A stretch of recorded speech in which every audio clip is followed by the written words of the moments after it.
wisdom of the wonderful counsel guide them. May the strength of Almighty God defend them. May the love of the everlasting Father enfold them.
This House is now in session.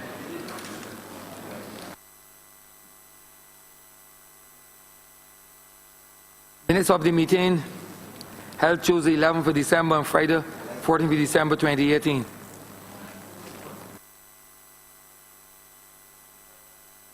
That the minutes of the meeting held on Tuesday 11th of December 2018 and Friday December 14th 2018 be deferred.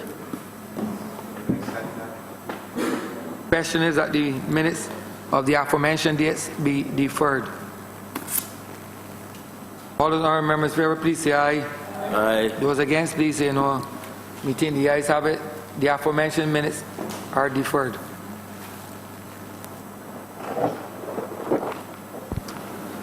Announcements by Your Honour the Speaker. Messages from Her Excellency the Governor General. Petitions. Papers, government notices. Mr. Speaker, I beg to move the passing of to give notice, of a resolution to approve the amount of $1.5 billion as the amount to be raised by the issue of Treasury bills, tax reserve certificates and tax refund certificates in accordance with the Treasury Bills and Tax Certificate Act Cap 106. Private members' notices, notices of questions, reports from select committees, first readings of bills, statements by ministers, congratulatory and/or obituary speeches, personal explanations, motions for leave of absence, oral replies to questions, notices of motion for the adjournment of the House on matters of urgent public importance, orders of the day. Mr. Speaker, I beg to move that standing orders numbers 6, 16, 18, 20, 42.5, 43, 40, and 44 be suspended for the remainder of the day's sitting. The question is that the aforementioned standing orders be suspended for the remainder of today's sitting. All those honourable members in favour, please say aye. Aye. Those against, please say no. We think the ayes have it. The aforementioned standing orders are so suspended.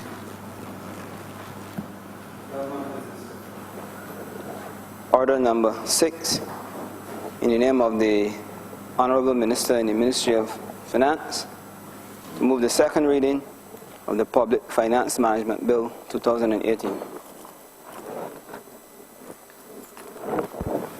Honourable Member for Christchurch East Central.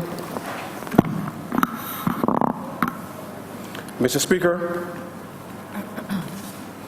the bill before the House today represents, certainly for the government and for the people of Barbados, a fundamental reform of the way that the public finances of this country would be managed going forward. And the objects and reasons as outlined, sir, speaks to making provision for the improvement of the management of public finance in Barbados. Now, sir, the reality is that as we have come to government over the past 6.5 months, we have sought as a government to reassure the people of this country that what they witnessed, sir, over the last few years will be no more. And during that time, sir, we have sought to stabilize not just the economy, but certainly give leadership, sir, to a lot of the fundamental issues relating to accountability that the average citizen, sir, would expect from its government. And so during that time, sir, as we have already articulated quite clearly what will be our priorities under the Barbados Economic Recovery and Transformation Plan, which has already been laid in this chamber, that plan, sir, will form the basis on which this government intends not just to manage the financial resources of the country, but certainly in the way that we deliver a completely higher standard, sir, of accountability for the management of public finances. And during the last 6.5 months, sir, we have successfully restructured our domestic debt. And the cause for that, sir, in part would have been because we have, and I say we as a country, over the past few years and certainly decades, sir, in a sense, the autonomous nature of some of our state-owned enterprises would have meant, sir, that obviously as boards of directors would be appointed and exercise that autonomy, in a real sense, sir, that level of autonomy was almost incompatible in a sense with what the overall trajectory for government and its finances should be on, such that whilst this level of autonomy in a real sense was justified, given that some state-owned enterprises, sir, needed to be able to have a level of flexibility in terms of the execution of their mandate, what was lost, sir, was in a true analysis was how would that actually impact the taxpayer over time.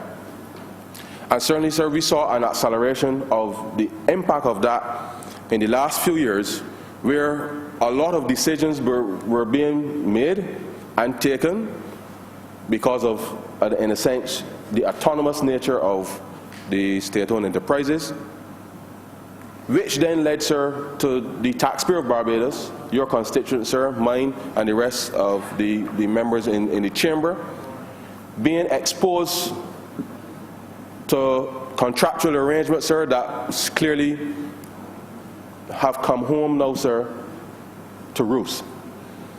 And this piece of legislation, sir, seeks to ensure that as we move forward, not just that within central government, as has been the case, that there's order, but there must also be order that takes place within the space of state-owned enterprises, simply because, sir, ultimately, the government being the shareholder of these state-owned enterprises would have that fiduciary responsibility that when things go wrong, the responsibility comes back, certainly, to central government to be able to resolve.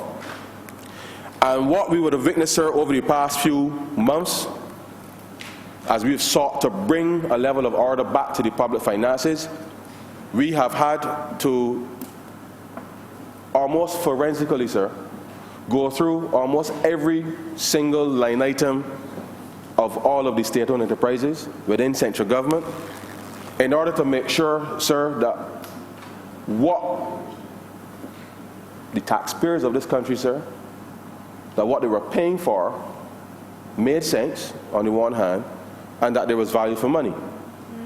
Because we simply cannot commit, sir, to paying contractual liabilities if it does not make sense for the ordinary man and woman in this country. And it would be irresponsible of any government, sir, first of all, to enter into any agreement on any basis that over the long term financially exposes the taxpayer and ultimately, sir, the country. And over the last 6 months, we have sought to make sure, sir, that as we continue to investigate and to renegotiate, sir, because it is in the national interest that this exercise must now not just continue, but must now be accelerated, because, sir, we must make sure that when we levy taxes, sir, through the Ministry of Finance, that the responsibility now is on us as government to make sure that as monies are being expended, that there's a clear sense of what is being delivered, what are the performance plans for some of these entities, what are the programs delivering, sir, and this legislation, sir, seeks to, in a sense, reorient the way that the public finances of this country, sir, are managed over the foreseeable future.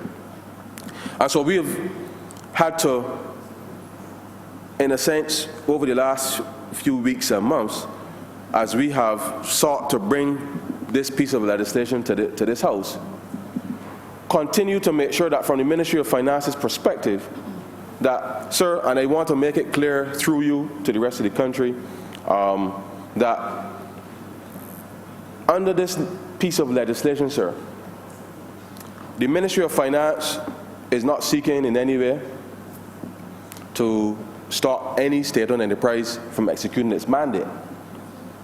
However, as has been the practice, as I have read on many files, sir, many files over the last 6 months, when you read the chronology of what took place, sir, over the last few years, many of our state-owned enterprises, sir, would have engaged in various activities because they were autonomous to do so under the respective acts that would have created the entities in the first place. And in a real sense, placing then demands on the ministry within central government, sir, requesting monies to actually do the basic things that the enterprise was supposed to deliver. And so, as I've read, sir, from you name it, sir, through these files, that was the common thread. That the monies that persons certainly were either paying or that the government was transferring at the beginning of the financial year, sir, these monies, in a sense, were being, and I say diverted in inverted commas, to these contractual arrangements. And then requests being made, sir, to the Ministry of Finance to pay staff and to pay debt. And as we've seen recently, sir, one example of that relates to, in a real sense, and I don't understand, sir, how anybody would even entertain such a contract for the rental of water tanks. And, sir, any common entrance student this year sitting the exam will be, when they do the math on that, but that's a very serious question of us, the adults. Who, sir, who would enter into such an arrangement for something that is so basic, sir? It defies common sense. It defies logic. And so to the extent that these are the very things, sir, which may seem small, but for something that should cost no more, sir, than maybe 200,000, 250,000, if you're really generous, the taxpayer, sir, has been exposed significantly because of decisions that were taken in the past. And so the Ministry of Finance, sir, is simply in this new framework that's being set up. We are only interested, sir, in a real sense, in terms of what the institutions are meant to deliver in terms of their mandate, and that the decisions that they're taking, sir, are consistent with the financial interests of Barbados. And that is one of the key innovations within, in a sense, this new legislation, because certainly under the Barbados Economic Recovery and Transformation Plan, as we move forward, given that we have restructured the debt, no state-owned enterprise, sir, can incur any debt without the express permission of the Ministry of Finance. And the rationale behind that, sir, is that we are coming from a situation where just over 10 years ago, sir, our debt was sustainable, made about 65% of GDP. As we have come to office in the last 6 months, sir, we are seeking over the next 15 years to reduce our public debt to GDP ratio again, sir, back to 60%. And so therefore, sir, the public finances in total must be managed against those broad economic fundamentals, such that the decisions relating to central government, the decisions relating to the state-owned enterprises and other statutory boards, sir, all of that now must be placed in the context that the Barbados must once again achieve a level of debt sustainability that is consistent with the Barbados Economic Recovery and Transformation Plan. And so every single decision, sir, has to be weighed against that, because we have charted a path, sir, which has seen confidence starting to return to this economy.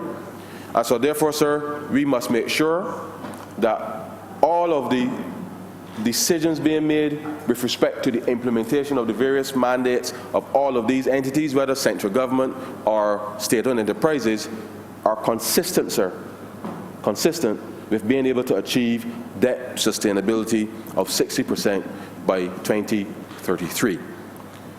And so this piece of legislation, sir, seeks to, in a real sense, just crystallize what we have started to do over the last 6.5 months. When we came into office, sir, we were presented with a set of information with respect to the arrears of government, which was dated up until September of last year. And the ministry, through the Honourable Prime Minister member for St. Malcolm North East, insisted, sir, that each state-owned enterprise, given the exposure for government, that they report their management accounts every month by the 5th of the month on the month prior, to make sure that the ministry is in a position, sir, to make decisions on behalf of the country. And so we have started already, sir, to pull not just the reporting mechanism, but certainly the accountability and the responsibility, sir, for managing the monetary affairs of the state-owned enterprises in a real way. Because up until now, sir, monies were just being spent, but nobody in a real sense was taking a critical view to exactly what was being done. So what certainly the public would have seen over the last few days is, in a real sense, is because of the submission of that information and the review of it, that we are, in a sense, now starting, sir, to make sure that we work through some of those, and I would say anomalies, sir. Some of those anomalies with respect to spending, such that there can be corrective action taken, such that we do not commit the taxpayers going forward to contractual arrangements, sir, that are not in the interests of the people of Barbados. And, sir, this piece of legislation that is before the House today, in a real sense, is intended to modernize the legal framework with respect to the management of public finances. And we want to make sure that, as we are well aware, sir, public resources are scarce. And because public resources are scarce, sir, they must be used as efficiently as possible. And so therefore, the context in which this legislation is being put before the House is because we've already embarked, sir, on a plan to make sure that the little money that we raise, sir, in revenue is not wasted, and that there's accountability, sir, for the monies being expended. Much of it builds on what the current financial management or the Act suggests, sir. but we are improving it now, sir, to make sure that, one, the accountability with respect to state-owned enterprises are now brought under the same umbrella, sir, the same umbrella of government, because we can't have discipline over here and a Wild West, sir, taking place out there. And so the responsibility, sir, now is incumbent upon not just the members in this chamber, and not just the cabinet minister, sir, but there's a collective responsibility, sir, of certainly senior public servants, the members of the boards of these state-owned enterprises, and ultimately, sir, the public has to be involved in the accountability process to make sure, sir, that when we set these very high standards, that no matter who comes after, sir, the public must ensure that those standards never, sir, are allowed to slip.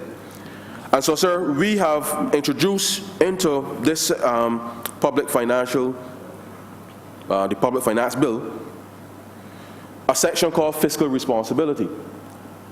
And that section on fiscal responsibility, sir, just certainly outlines what we've already said within the Barbados Economic Recovery and Transformation plan. Because from day one, sir, we knew that our debt was not sustainable. And we have started to make sure that we place our debt on a trajectory once again, that it will become sustainable, so that the ordinary citizens, the business people in this country, people who visit, people who invest, sir, can once again feel that Barbados is a place of good order, that the public policy, sir, is transparent, and that you are not going to get the rug pulled from under you when you start to engage in your investment or to do whatever you have to do as a citizen.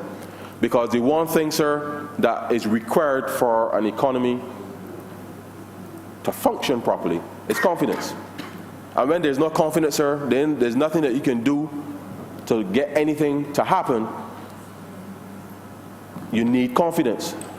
And confidence comes, sir, from having a clearly articulated public policy. And that does not mean, sir, that if something happens that the government will not take, obviously, immediate corrective measures, because that's what a responsible government would do. But in the normal operations of any economy, sir, there must be confidence and there must be certainty with respect to public policy. But that certainty, sir, comes first and foremost by acknowledging, I want to read it for the benefit through you, sir, for the House, just section 5 here that speaks to the fiscal responsibility. Because having laid the Barbados Economic Recovery and Transformation Plan in this House, sir, for the benefit of the country, the BERT plan, sir, in a sense, constitutes how we are going to achieve the fiscal responsibility principles outlined in this particular bill. Such that as we are moving forward, sir, with the implementation of that plan, that, in a sense, sir, is consistent with what the fiscal responsibility principles speak to. And it seeks, sir, to say the government shall comply with the following fiscal responsibility principles. A, achieving and maintaining a prudent level of public debt, sir. Achieving and maintaining a prudent level of public debt. So having started at 157% of GDP, sir, the BERT plan is intended to make sure that when 2033 comes and we are at 60%, 61, 59, give or take, sir, that the level of debt that the government in total is able to carry, sir, is consistent with what the taxpayers of this country would expect. B, manage fiscal risk in a prudent manner. And C, sir, pursuing macroeconomic stability, inclusive growth, and intergenerational equity. And sir, that first clause says a lot. Because as we have had to do a significant domestic debt restructuring in the process, sir, of concluding the external debt restructuring, we have sought to stabilize, which we've done.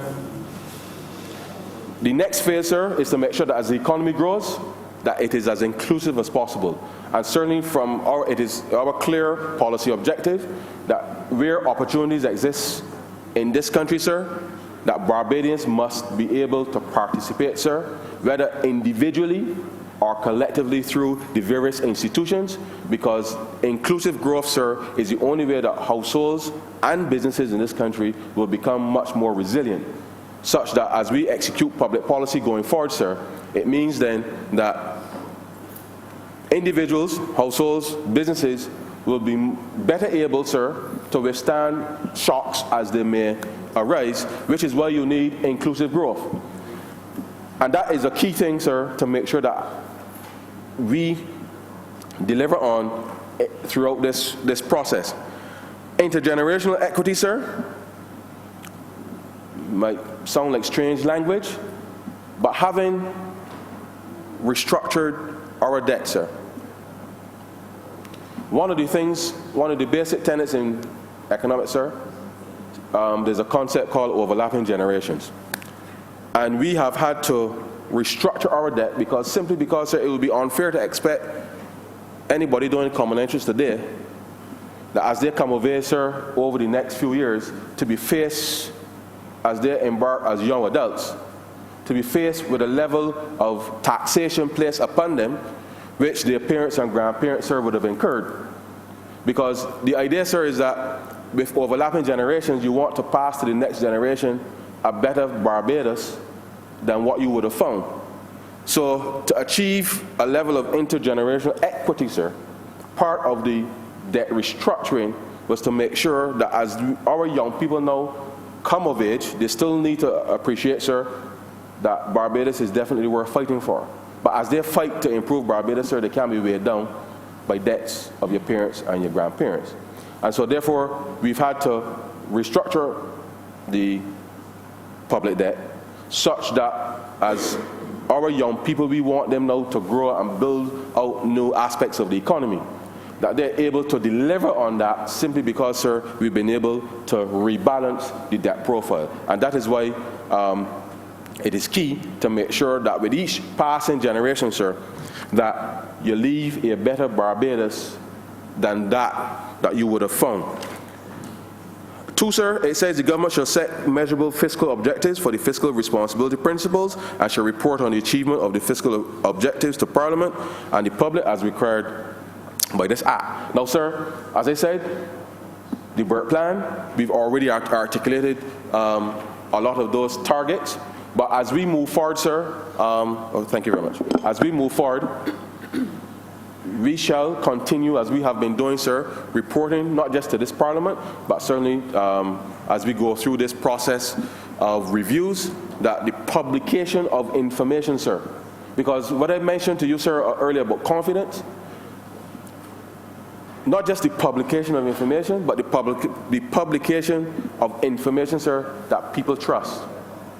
Because what we would have observed, certainly, in the last few years, sir, was a situation where, yes, information was published, but people were questioning almost every aspect of the information being published. And that is where your confidence starts to be eroded. When people simply can't agree on what GDP is, what unemployment is, and people going off doing their own surveys, and all kinds of other strange things, sir, that erodes confidence. And so, as we seek during this process to make sure that, one, that when we report, that the information being reported is accurate, then we know that that helps to rebuild confidence in terms of the economy.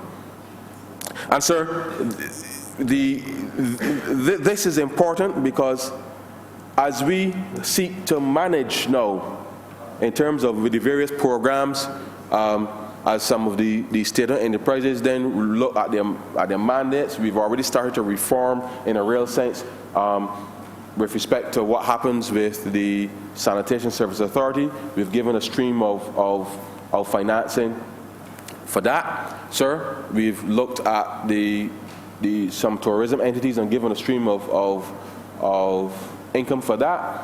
The accountability, sir, is important, that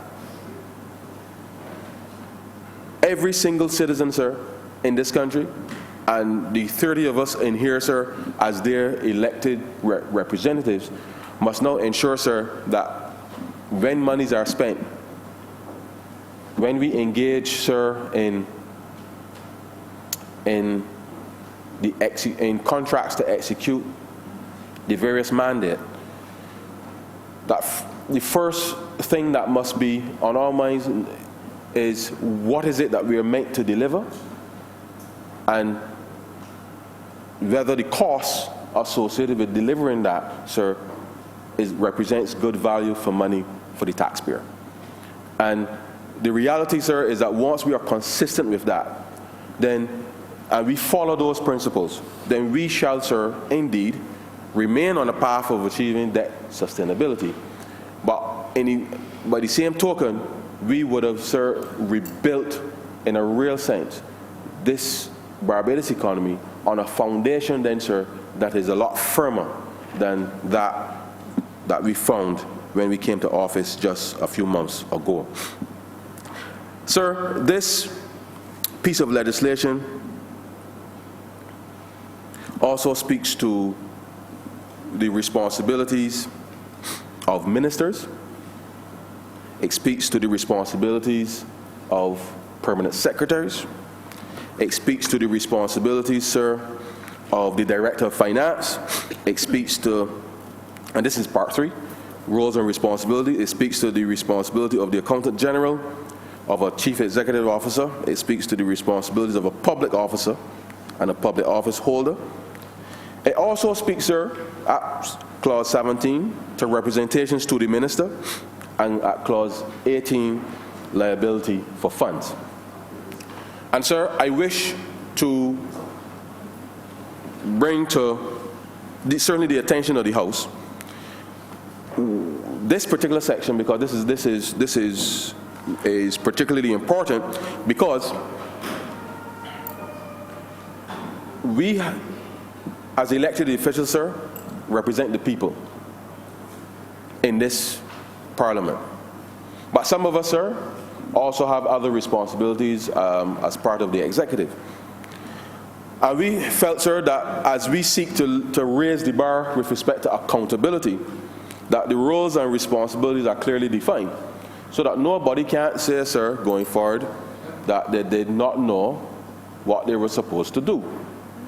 Now, sir, we know in this place, given certainly the work of the last Public Accounts Committee, that a lot of things took place in this country, sir, where seemingly some of the rules that certainly exist today existed then, that a lot of things happened, sir, that really ought not to have happened.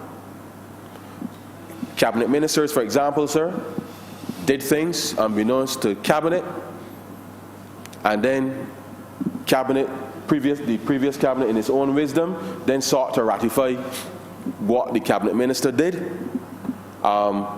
Decisions were taken with respect to contractual arrangements, directives on who was supposed to do this and who was supposed to do that.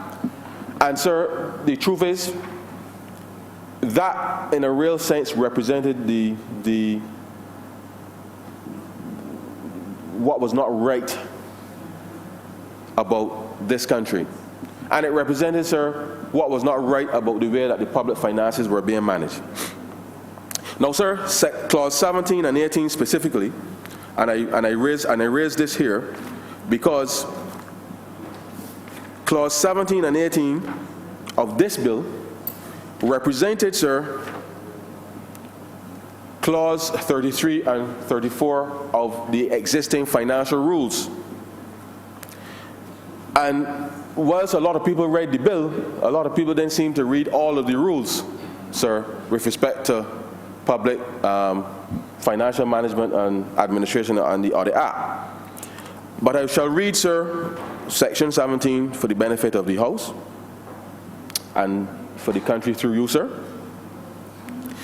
And it speaks to an accounting officer of the department, sir, shall in writing promptly make a representation to the minister in respect of a decision to the minister that relates to the financial administration of the department, where the accounting officer disagrees with the decision and the accounting officer is unable to defend the decision as a prudent financial administrative decision. And so, sir, when we reflect on this issue of the water tank, sir, somebody should have written something to somebody to say that this thing did not make sense. But nowhere, sir, nowhere is it written anywhere, sir, that I am aware of now, that anybody raised this as an issue. Now, sir, we certainly expect, and this is why it's important, sir, that as we set out the roles and responsibilities of everybody. So yes, you have the role of the minister, you have the role of the permanent secretary, you have the role of the director of finance, you have the role of a chief executive officer, which is, because you know you have various departments of government, you have state-owned enterprises. People have to take responsibility, sir. Have to take responsibility.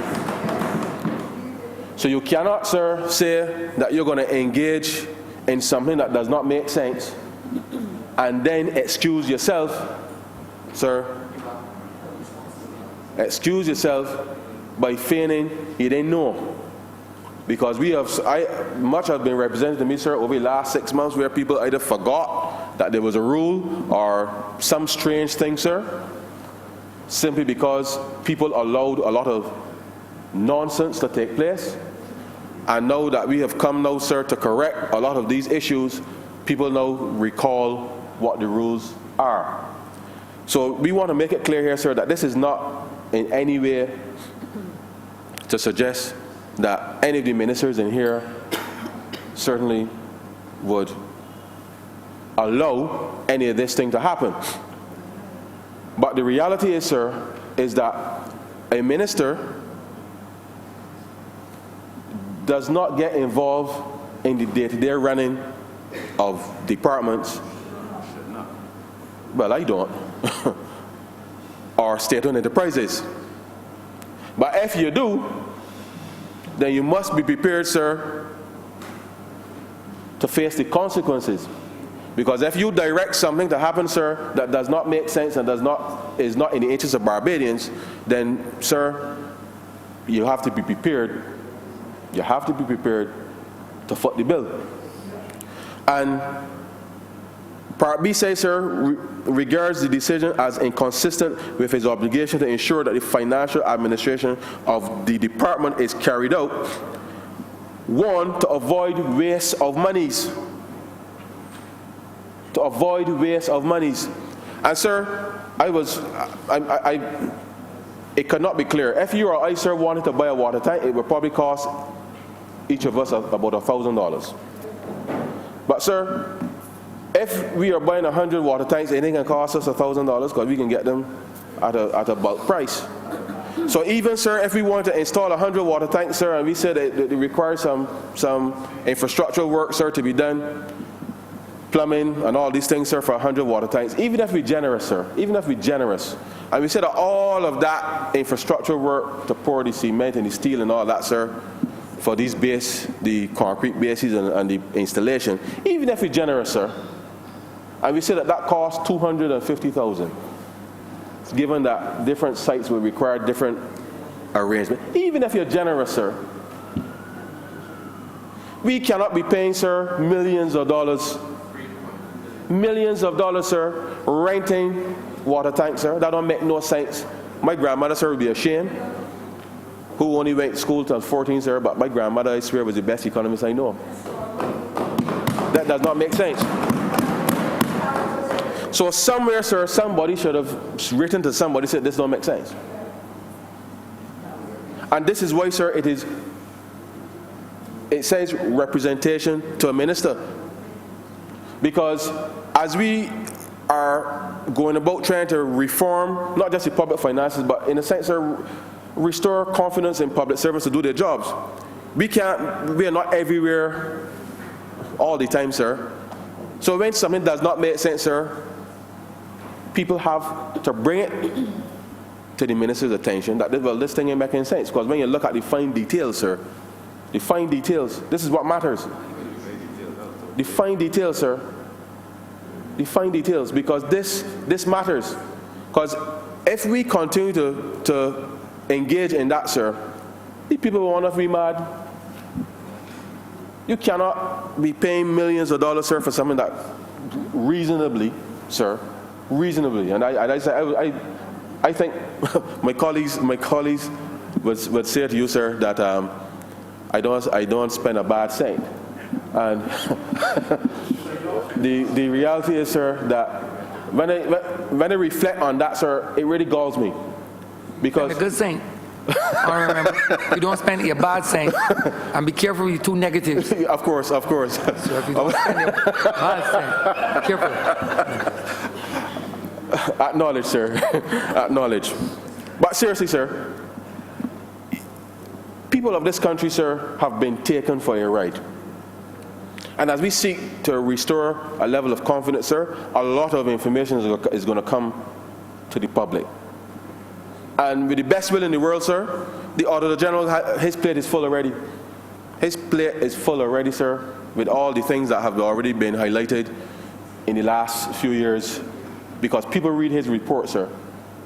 And this particular piece of legislation, sir, in my view,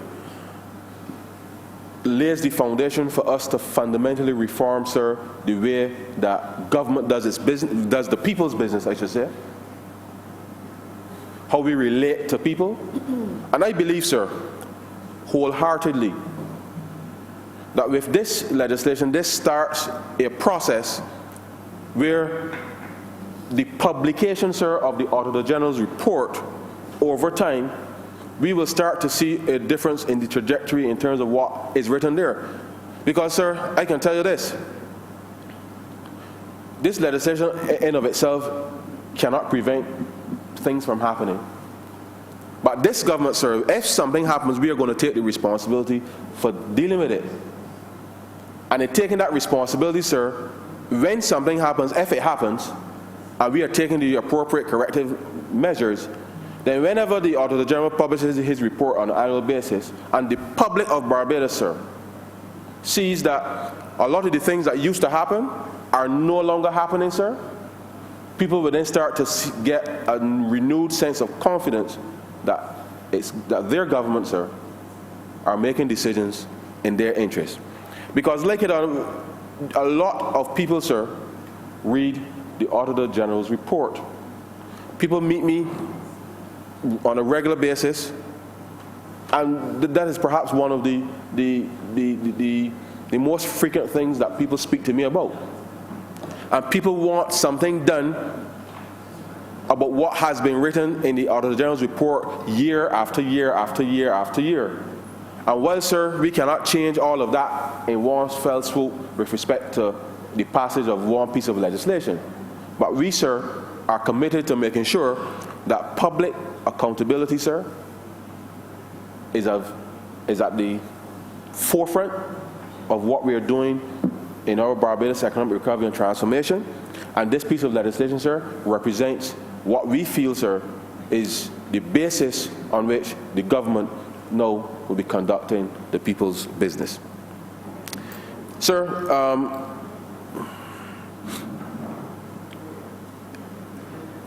subsection 2 of that clause says, subject to subsection 1, the accounting officer shall in the representation state the decision of the minister with which he disagrees and for the reason of disagreement. And sir, I cannot imagine any minister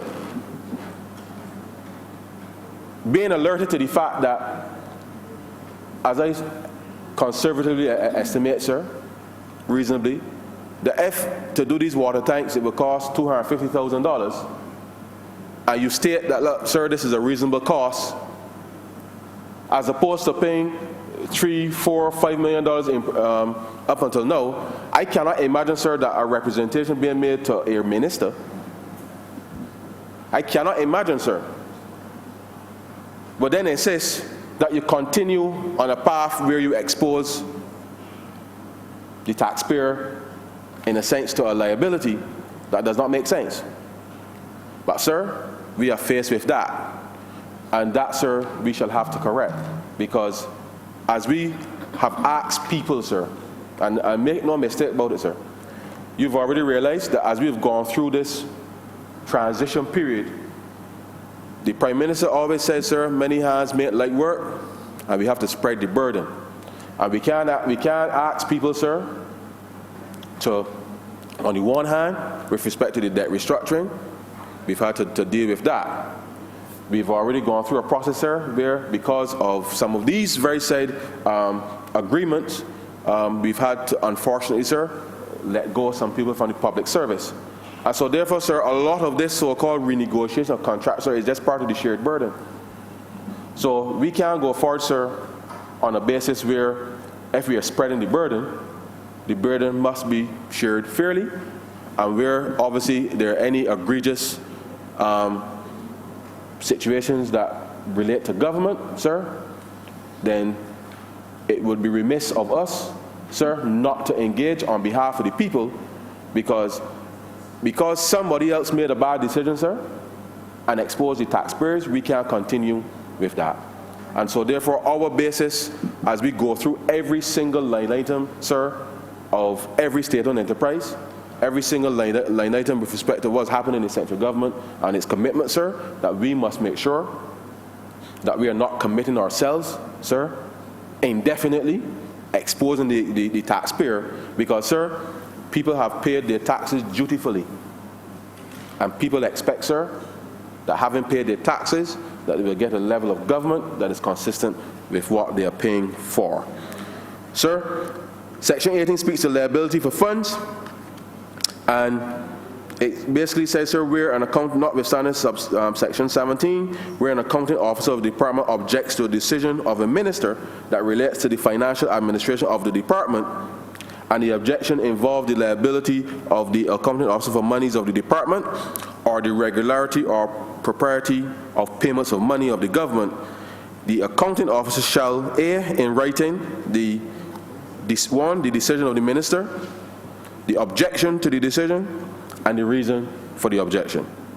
B, only authorize payment of monies of the government or make a payment of monies to the government where the minister overrules the objection. Now, sir, this is very serious stuff. Because as I said, sir, I do not recall seeing anywhere on any of the files, sir, any objection to what took place specifically at the BWA with respect to these water tanks. And so that's why accountability, sir, is important. Because as I said, sir, I cannot imagine any reason, Minister, being presented with a scenario where you will save the government money significantly at that. Because we're not talking about the difference between, we're not talking about $100,000 difference in two quotations here, Mr. Speaker. We're talking about millions of dollars. The differential that obviously is clearly significant, because if we don't stop it now, sir, we can continue to pay this thing till thy kingdom come. And the people of Barbados certainly expect, sir, that we will take charge of the public finances of this country. And so, sir, at Section 2, it says where a payment is made under Section 1B, the accounting officer shall immediately inform the Director of Finance and the Accountant General in writing of the circumstances of the payment. B, forward the documentation that relates to the payment to the Auditor General. And then at subsection 3, notwithstanding 1B and Section 2, where loss, wastage, or improper use of monies of the government occurs as a result of the decision of the minister is liable for the loss, wastage, or improper use of the monies of the government. Now, sir, as I say to you, these two clauses, 17 and 18, currently exist, sir, in the rules. But people seem to only read part that is of their interest. And sir, as we move forward, I suspect, sir, that more will come of this, because as we have sought to bring a level of confidence back to the way that this country's resources are managed, we are confident, sir, that where matters like this have led to the accumulation of wealth, which cannot be explained, then I am sure, sir, that the appropriate explanations will be given, and at the appointed time, sir, those things will resolve themselves as they should. Now, sir, very quickly, Part 4 speaks to the annual budget and authorization of expenditure, which is basically consistent with what already exists. And so it is critical that, and let me just spend a couple of minutes on this, because over the last few years, sir, and certainly it has never been, certainly our intent, the Barbados Labour Party, whenever it's been given the opportunity to govern, sir, we have always sought to make sure that from a public policy standpoint that we always give a clear forward view with respect to fiscal policy. And so therefore this section, and in a sense this bill as conceived, is meant, sir, to make sure that we bring back some semblance of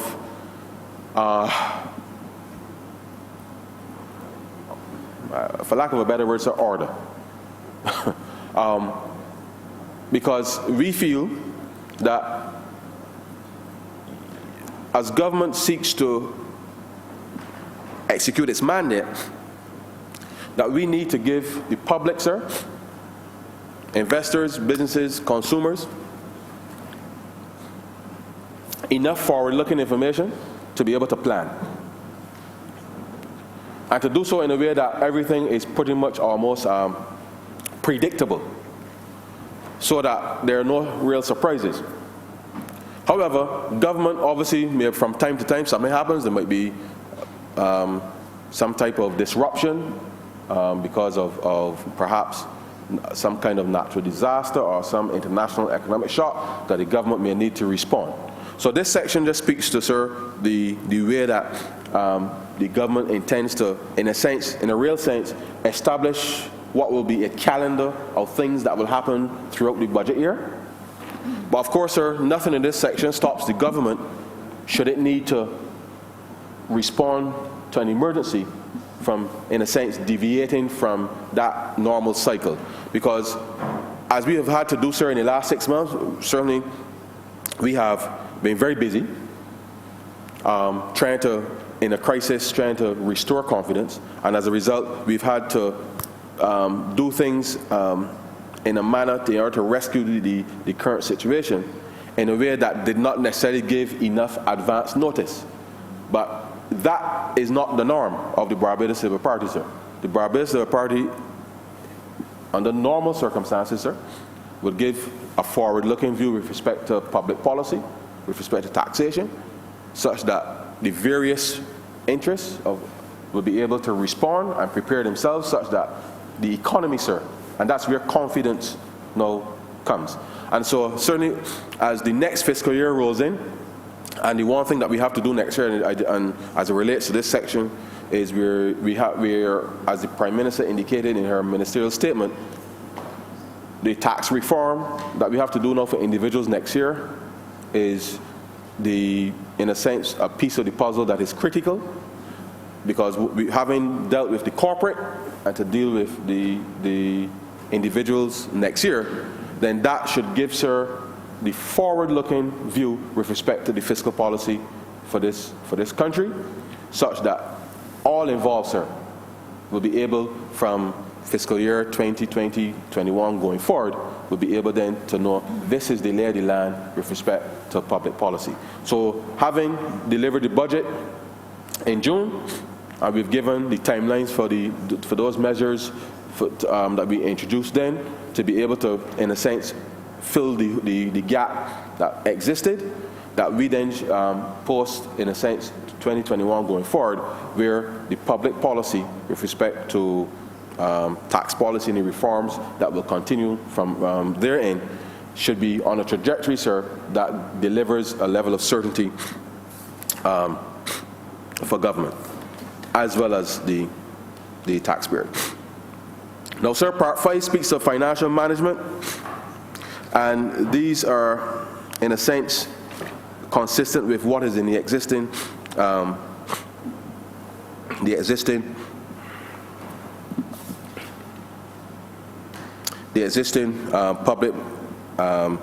financial management Administration and Audit Act. Now, sir, we have done a few interesting things, and I want to speak specifically to a section here that speaks to unclaimed assets. Now, as we have provisions currently in the Financial Management and Audit Act, we have, in a real sense, had a situation where, and I'll give by way of example very quickly. When persons, unfortunately, die, some people may leave some monies in the bank account. The family might not even know about it for whatever reason. You see them published in the paper, sir, and ultimately those monies then go to the central bank after a period of time as dormant accounts or stuff like that. And, sir, we have, and certainly over the last few years, in a kind of strange way, the government of Barbados would have been relying on some of those funds to help finance government. But we have sought, sir, within this particular piece of legislation, to get a more purposeful use of said funds. And I'm trying to find the section, sir. But I can speak to it in general. But basically, sir, we have determined that where unclaimed assets are deposited, certainly at the central bank, that the use of those assets, sir, should be for either marine conservation or some other environmental pursuit. Now, sir, it is important because as we seek to engage, I see my colleague, the blue economy, sir, that Barbadians, because it doesn't mean, sir, that persons can't then come back later and claim the funds. What we are saying is that once the monies are transferred to the from the central bank to government, that the use of those funds, it does not in any way stop persons from reclaiming the monies going forward. But we are saying that under these provisions now, sir, that this important element would be a way of us keeping faith, sir, in a real sense with some of the priorities for government. Because as you know, once funds become unclaimed, they go into the consolidated fund and they can be used for all kinds of interesting things. But we have made a determination, sir, that this is a practical purpose within which benefits everybody. It does not in any way, sir, prohibit whether anybody from claiming the said funds in the future, because all under the current provisions, once a claim is made, the accountant general will just repay those funds back to the person should that arise. And so we feel, sir, that it is critical that as we seek to build out the blue economy and have that done, that is a critical priority for us. It is not a lot of money. It is not a lot of money, I must say.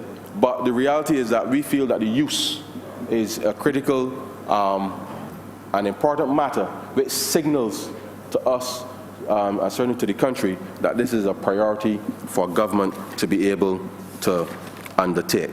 Now, sir, the remaining sections relating to which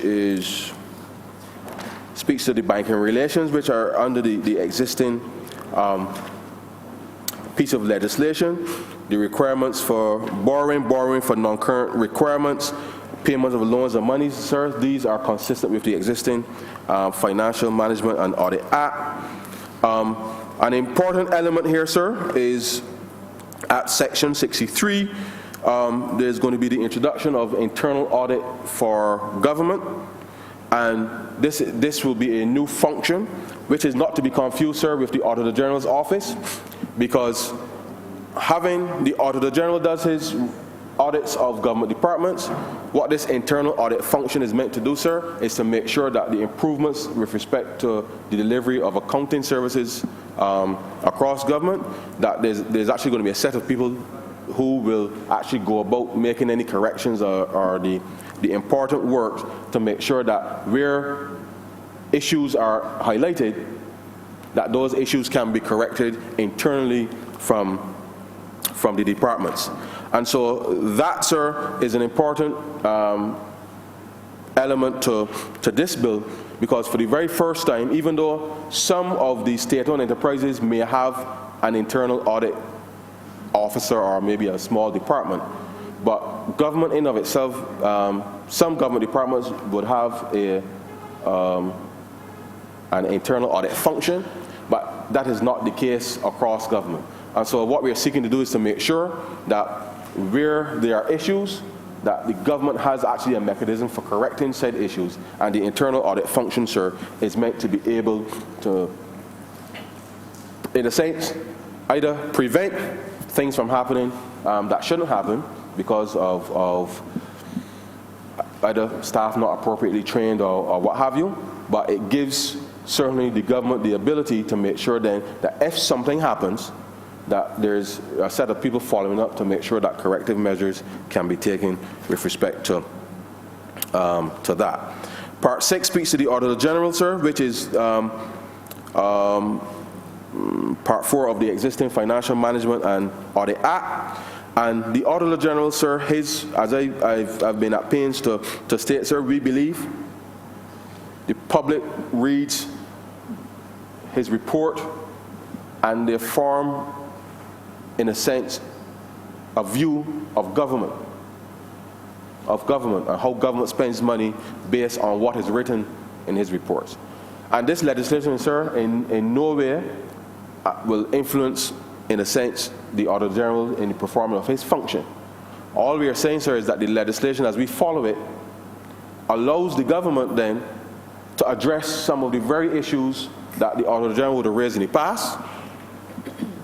And in addressing those issues, sir, that going forward, as he publishes his reports, what the public should see is a change in the trajectory with respect to what was written in the past for the better, such that people will then see that something has happened with respect to the way that government manages public money, and that his report then will just, not that his report will be sanitized, but his report will just reflect that the public finances, sir, are now being managed in a way that the people expect the public finances to be managed.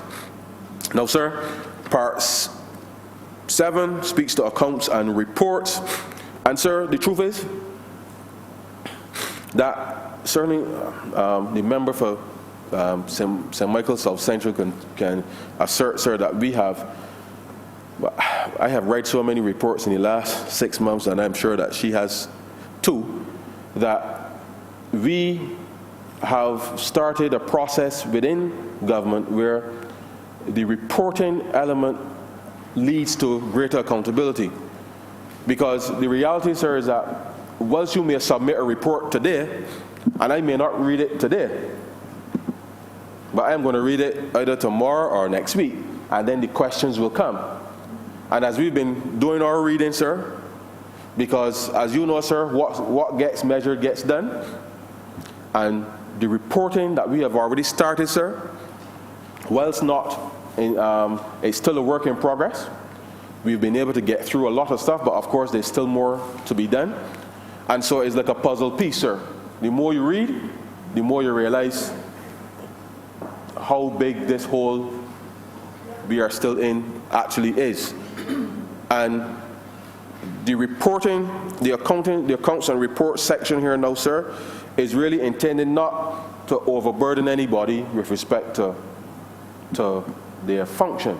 But the reality, sir, is that we can't continue to just keep spending the public's money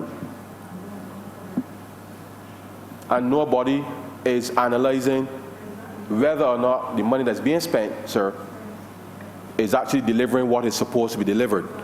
And there may be some who are uncomfortable with reporting, sir, because they're accustomed to just, in a sense, spending. And that, sir, is something that obviously will come to an end, because if there is to be accountability, then one, you must be prepared, in a sense, sir, I don't want to say defend. I think you must be prepared, sir, to come to the public and articulate to the public what has been done with the taxpayers' money. And if, sir, you're unable to articulate that, then I think, sir, quite frankly, maybe in the wrong job, because the reality of our circumstance, sir, is that if there is to be accountability, then it means that people must be prepared, sir, to answer questions, simply because you cannot continue for a long period of time spending money as if somehow, sir, it grows on trees, and without understanding the impact that it will have on people's lives. And so the reporting section, sir, we have started, and the truth is, sir, government collects a lot of data. And as we've gone through this process, we've asked, well, why are we collecting this and somebody else collecting that? Why don't we just harmonize it? Because one of the challenges, sir, as we seek to go through this process, is to make sure that we don't have multiple people doing the same thing. So as we've been looking at the reporting side of government and what we want to be on top of, the reality is, sir, is that as we build up this reporting mechanism, what the reporting mechanism will actually allow government departments, and certainly I think it would be a great help to any minister, and certainly, sir, to this Parliament, would be able to have a clear understanding, sir, as to what exactly it is that the government and these programs that government will be embarking on, exactly what is being achieved by the various mandates of the institutions. And, sir, as we know, we've had a situation now where a lot of our state-owned enterprises have not had either financial statements done, all kinds of issues, sir, that really and truly, sir, even though the Act may say that they're supposed to do the annual report and lay it in Parliament, sir, we have a situation where all kinds of financial statements and analyses have not been completed, and as a result, sir, the government simply is not in a position to be on top of things simply because of the lack of reporting. And so we have sought to change that, and we believe, sir, that as we build on the infrastructure that we've already put in place, that as we introduce technology to help with the reporting, that it will actually allow public servants, it will allow ministers of government, it will allow members of Parliament, sir, as well as the citizen, to get a real understanding as to exactly what it is government is doing with the monies that are being collected. And so we, sir, and certainly as the leader of the opposition is the chair of the Public Accounts Committee, the reality is, sir, is that once there's a proper, sir, reporting mechanism for government, then it means that where the Public Accounts Committee needs to function, sir, that it can function in a scenario, in a circumstance, sir, where there's actual information available on a timely basis to be able to conclude its works. Part 8, sir, speaks to the Ministry of Accountability, and then Part 9 speaks to accountability in general.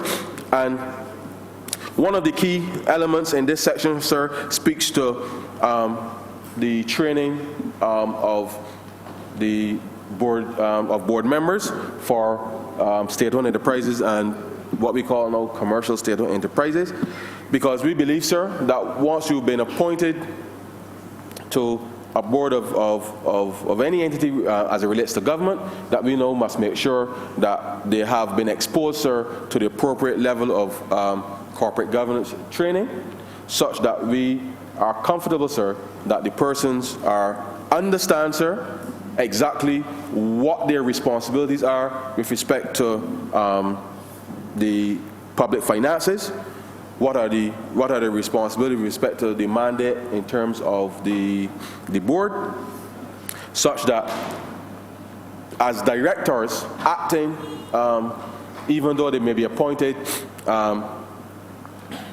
through cabinet by the minister responsible for the entity, that they understand, sir, that their role really is first and foremost to make sure that the public's interests would be safeguarded in the execution of the mandate of the various state-owned enterprises. And sir, we have sought to make sure that this bill comes before this House, which in a real sense will seek to not just focus on the financial side with respect to government and the financial statements and plans, but also, sir, to make sure that entities also account for their performance.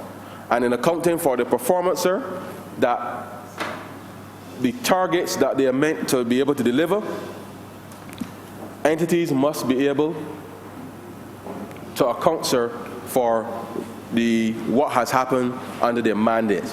And that is a critical addition, because it would not, in a real sense, sir, financial reporting is very important, and I will not in any way want to suggest that it isn't. But equally, sir, performance is important, because you can financially report that yes, we've spent the money and this is where we spent it, and it was spent in the areas that was accounted. But exactly what has been done with the money, sir, and who would have benefited, and what was it consistent with the mandate of the state-owned enterprise, sir? That is important, because, as it states at the very beginning, we have to make decisions with very scarce resources. And to the extent that government has to reorient its program, sir, then we have to have an element of performance with respect to the programs, with respect to the state-owned enterprises, to make sure, sir, that we are always keeping faith with respect to the accountability, not just from a financial standpoint, but certainly with respect to making sure that the mandate of the institutions are what they're supposed to be. Part 10, sir, speaks to the sanctions, which consistent with what is in the existing Financial Management and Administration Audit Act, and obviously it speaks to issues to financial misconduct, and these are quite clear with respect to what happens, obviously, with the financial misconduct, issues relating to criminal proceedings, institutional measures, because we know, sir, as we seek to hold each other accountable, as we go through this cycle, sir, and certainly implementing this piece of legislation, we want to make sure that it is clear to all and sundry, sir, all and sundry, that this will now be the benchmark that will hold all of us accountable in our respective roles with respect to the management of the public finances. And so, sir, we have sought to bring this bill, and what this will do, sir, is essentially is to repeal the Financial Management Audit Act, Cap 5.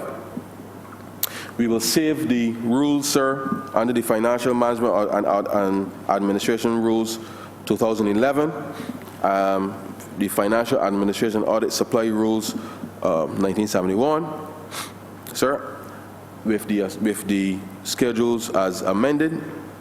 And so therefore, sir, it is our intention as we move forward to make sure, sir, that our execution, not just of the Burke plan, but certainly beyond, sir, that this now will set the benchmark for how public finances are meant to be managed in this country. And sir, the last 6 months, before I conclude, has been a tough one, because we have been operating in a circumstance where the economy that we would have inherited, sir, would have, as I've said before, would have been the worst that any government would have inherited ever in the history of this country.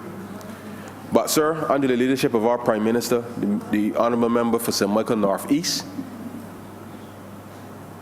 we knew what we needed to do to save this country. This piece of legislation, sir, is a critical piece of that puzzle to make sure that as we go forward, not just as members of Parliament, but certainly the public officers and the people of this country, sir, that this piece of legislation, along with the other reforms that we are going to deliver in government, sir, will provide the framework that would allow for confidence to be restored, not just in the economy, sir, but I believe we have to rebuild confidence in the people of Barbados, in government. And I fundamentally believe, sir, that this piece of legislation is just the start of the repair, sir, of the trust that certainly would have been taken advantage of by the last administration. And we know, sir, have to commit to the people that when we spend money, when we make decisions, sir, that it is in the interest of the people of Barbados. And so, sir, I want to say that I obviously fully support this bill, but the work, sir, the work now starts. Because as we seek to execute the Burt Plan, sir, and we stay focused on the mission of restoring not just debt sustainability, but certainly, sir, that repair of the trust with the people, sir, I believe that this piece of legislation will be the start of us helping to repair and rebuild that trust. And with those few words, sir, I am obliged to you.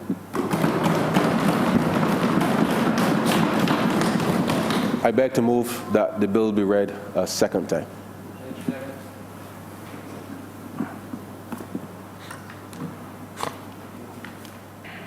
Honourable Member for St. Michael South Central. Thank you, Mr. Speaker, sir.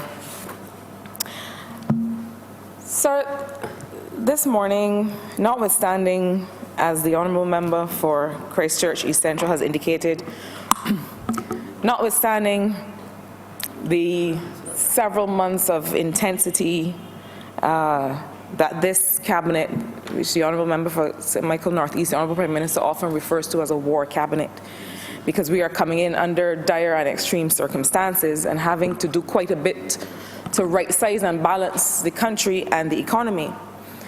Notwithstanding the intensity of these few months and what will certainly be an intense several next months and years, this morning I am particularly heartened and excited and pleased and proud to have this bill before this House and to be able to commend it to the House and through you, sir, to the people of this country. Now, this is fundamental and transformational legislation. It allows this Barbados Labour Party government and this country to not just reflect on and make reference to the fiscal and other kinds of indiscipline of the last decade under the last administration, but it allows us to go further.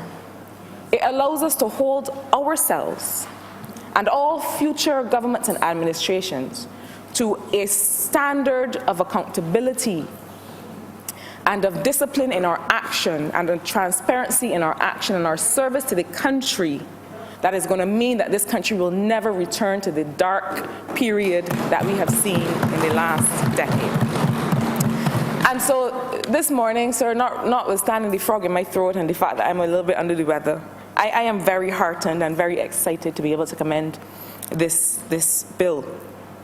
I think it deserves the time, as the Honourable Member for Christchurch East Central has so ably done, to go through and to see exactly what is transformational about this and what it allows us to do. And so I will just quickly make reference again to the different parts, I beg your pardon, of the legislation. Part 2 deals with fiscal responsibility, and I will come back in particular to this part because it is something that I want to go through in some detail. Part 3, the roles and responsibilities of officers and ministers and other actors. Part 4 looks at the annual budget and the authorization of expenditure, and that is another important transformational piece of work that we need to pay some attention to.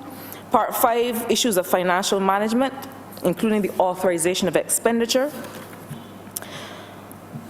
Part 6 looks at the role of the Auditor General, which again I will come to in concert with the role of the Accountant General, which is one that is very important. Part 7, accounts and reports. Part 8, ministry accountability. Part 9, general matters of accountability.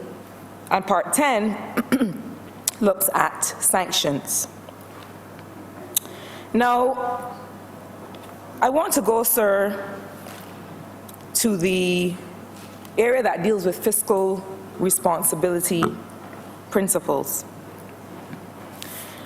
And I want to say first, and to highlight a part that my colleague, the member for Christchurch East Central, and seems to want to place him in St. Michael. Time for that will come, maybe.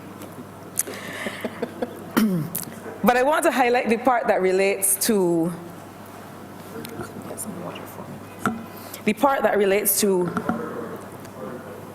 pursuing macroeconomic stability, and this has to do with what are the principles that guide this bill and that are to guide our work. Inclusive growth and intergenerational equity. And I noted this as something that we need to pay attention to, because as I keep saying in this chamber, the work that we do is not simply about managing sums of money. And I know the member for St. Michael East would agree, as it is a perspective that he likes to take as well, that the work of economics and the work of management of a country's finances is about the responsible provisioning of goods and services and well-being to a people. And so we're not just in an accounting exercise. What we are seeking to do is, in addition to make sure that our economy is sound, because that is the platform on which we can realize that provision of goods and services to the people who need it, we also have to make sure that the growth that we're targeting includes everyone. And to talk about inclusive growth, it is certainly something that on the development landscape we've heard about for some time, but it is sometimes difficult to be able to enact it. It is sometimes difficult for governments that are dealing with such severe economic crises to be able to understand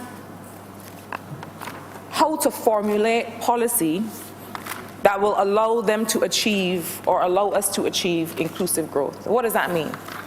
It means that, certainly from the investment perspective, as we seek to redevelop Bridgetown, as we seek to promote Spikestown as an area for culture and the arts, all of our work in the physical investment, in the infrastructure, everything that we seek to do to grow this economy has to have people at the center.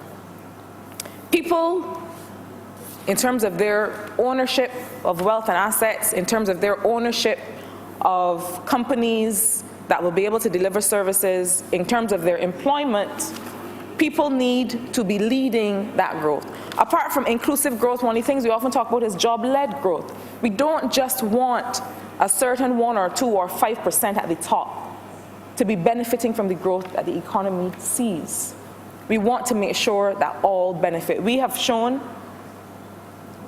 over and over again that the theory of trickle-down economics does not work, particularly when governments are as challenged as we find ourselves right now. But I want to get to the last part of this principle, which has to do with intergenerational equity. And I commend the author of this particular sentence because it is something with which we continue to grapple. The question of poverty and inequality is one for which we often find solutions that affect a generation. But the problem of poverty and inequality is intergenerational. If we are not able to provide avenues for entire generations to access, not cash, but to access and accumulate real wealth and assets, we are doing nothing. This Barbados Labour Party used to and continues to talk about affording people a piece of the rock. And that's why the Tenantries Freehold Purchase Act was such a groundbreaking piece of legislation. But beyond affording people a piece of the rock, we need to go forward to afford people a piece of the action. And what is a piece of the action? It means that if we only provide people the opportunities to get up and go to work every day for a salary that does not represent a living wage for them, meaning that they cannot possibly get by and pay their bills and feed themselves and their families on that salary. If that is the only level of opportunity that we provide people, we are doing nothing to change their lives and to address the issue of intergenerational equity. We need to make sure that people are left in a better position to be able to pass on to their families so that this next generation is better off than the generation before. And that, when we are able to do that, when we are able to provide those kinds of opportunities, that is when we will have really addressed the issues of poverty and inequality in this country. But I want to go further, sir, to look at part 2 of this bill and to read through a bit about what it does, what it says, and what it allows for. Because as the Honourable Member for Christchurch East Central said in his intervention, it allows us to give some structure to the financial management of this country, and it is structure that we have not seen in over a decade. We often say that public policy must be predictable. People need to be able to plan their lives and their business around government, around policy, around what is happening in the economy. And so while Section 5 looks at the fiscal responsibility principles, Clause 6 looks at the idea of a fiscal framework. Now, this may not sound very sexy, but it is something that is so necessary. We saw over the last decade plan after plan, strategy after strategy to rescue the economy come up and go away. I think that all told there may have been 8 or 9 all failed economic strategies. And one of the reasons for this was that the government of the time had a bit of a hot and sweaty approach to policy. That rather than planning with any foresight, that you simply sit down and wait for something to come crashing down on your head.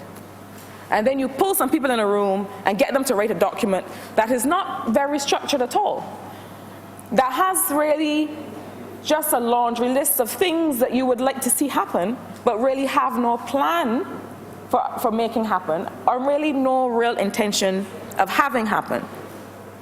The fiscal framework, as laid out in this bill,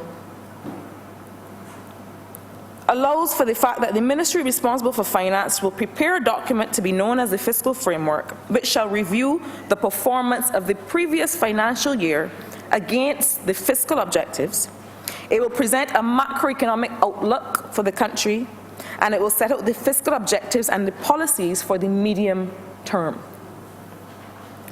The fiscal framework will also include the information and statements set out in the third schedule of the bill. The minister responsible for finance shall provide the fiscal framework to the cabinet for approval no later than the 31st of July of the year preceding the annual budget. I want us to understand how fundamental this part of the bill is. It gives the country a timetable to expect its government to be able to plan and report. So none of this last-minute guessing about when will estimates be, when will the budget be, when will we know what has happened in the year before. We are binding ourselves to be able to report and to be accountable. 4, the fiscal framework shall be laid in Parliament for information by the minister responsible for finance no later than the 15th of August of the year preceding the annual budget. It shall be debated in Parliament, and any recommendations in respect of the fiscal framework shall be considered by the Cabinet.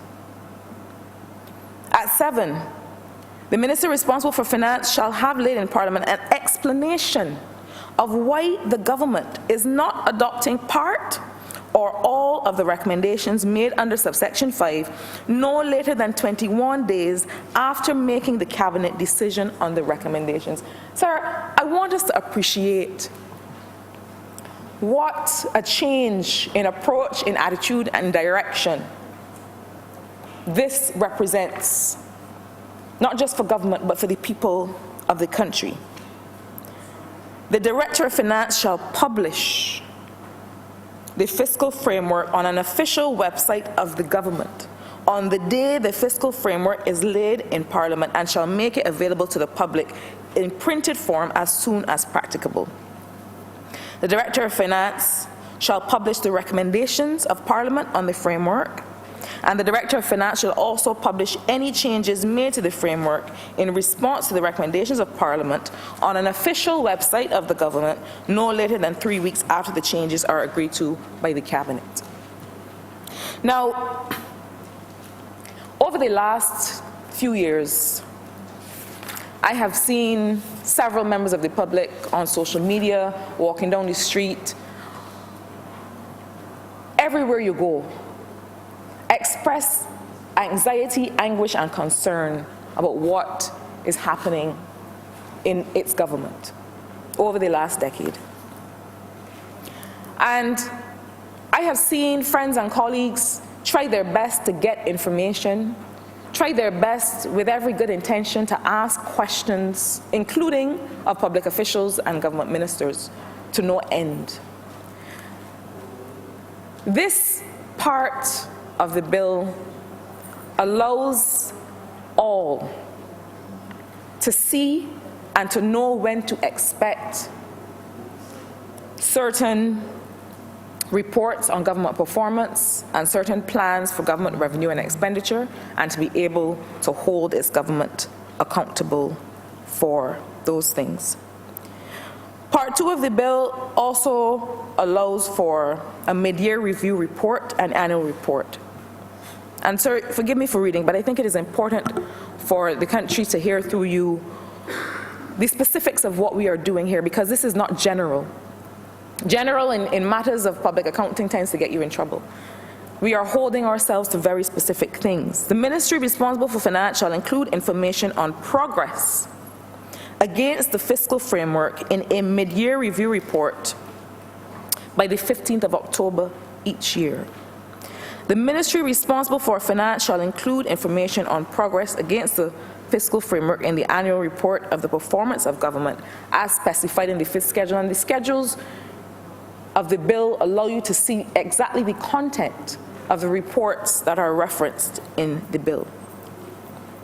Before I move on from this part, sir, I want to make reference to Section 8, the pre-election economic and fiscal update report. And I read, the ministry responsible for finance shall, not earlier than nomination day and no later than 5 working days after nomination day, arrange to be published on an official website of the government a pre-election economic and fiscal update report. Now, what is the significance of having a pre-election report? It is that, and we start with the last election, certainly in the constituency of St. Michael, South Central, all kinds of claims were made about what the then representative had managed to accomplish, not in the constituency, which was really his mandate, but what he purported to have been able to accomplish in the ministry for which he was responsible. And at the last minute, again, hot and sweaty, a document appeared in the homes of the residents of St. Michael South Central, very highbrow and technical, about what the then member was able to achieve with respect to tourism. Now, I cannot speak to what parts of that may have been true or untrue, but what I can say is that even that member, with all of his possible inadequacies in representation, understood that in order for people to truly participate in democracy and to make an informed decision about who they want to represent them, they need to have a sense of how government collectively has been performing on its behalf.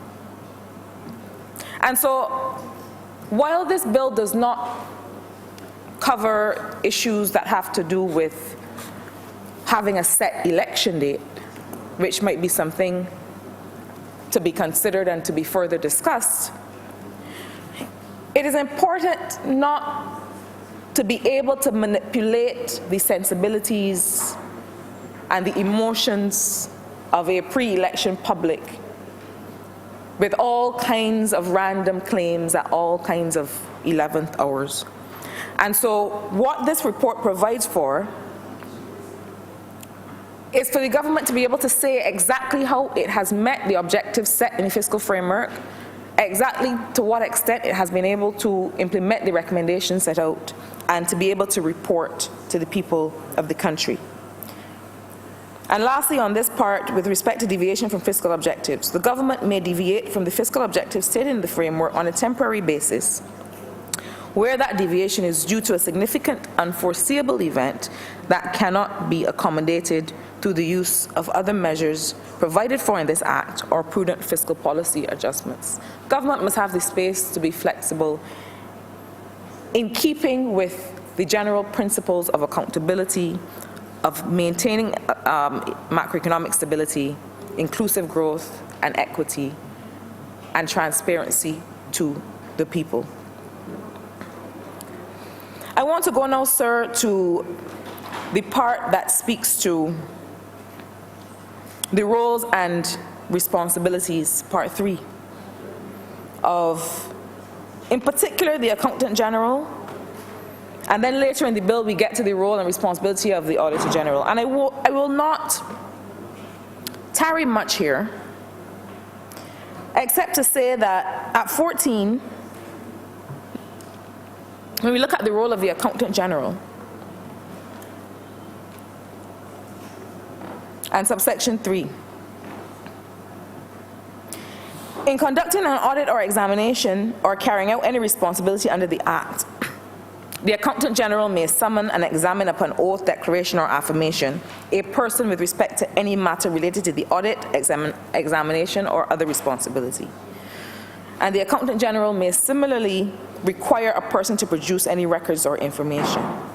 At 4, and I want us to pay attention, sir, I want the House to pay attention in particular, and the people of Barbados through you. A person summoned under subsection 3A who without reasonable excuse fails to obey the summons is guilty of an offense and is liable on summary conviction to a fine of $5,000 or to imprisonment for a term of 12 months or to both.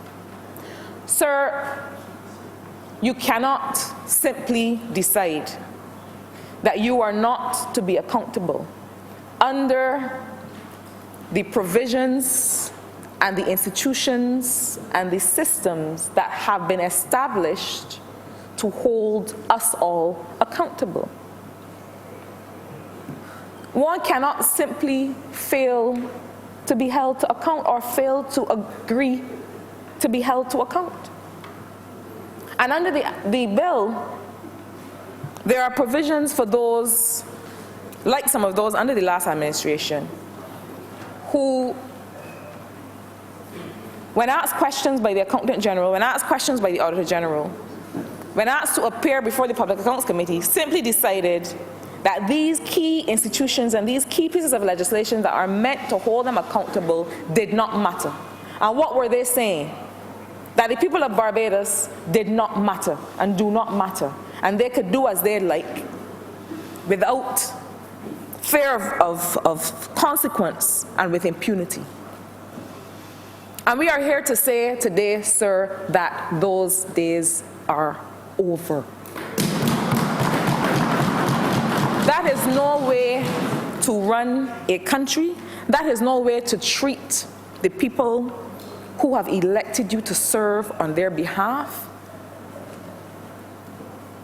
who have put their trust in a group of people to be able to make sound decisions and to be able to come back. You know, Barbadian people do not expect us all to be perfect all the time, but they expect us to be honest and to treat them with respect. And these are the things, sir, that this bill holds us to, because in coming up with policy and in coming up with legislation, we are not planning and legislating for ourselves. We are planning and legislating for the worst that might come up among us in the future. And so while we know that those of us in this chamber already adhere in our personal and professional lives, and certainly in the execution of our duties to these principles, we have to make sure that everyone that will follow us is held to the same principles. I certainly could not have conceived of a government that behaved the way the last administration behaved. I would never in my wildest dreams or nightmares have imagined that Barbados would have to suffer such a fate, but it did. Thankfully, we are past that.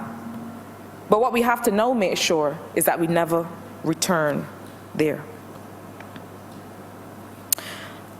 I want, in my final words, to come to the issue of liability for funds. That is at 15, and it was referenced by the member for Christchurch Essential in his intervention.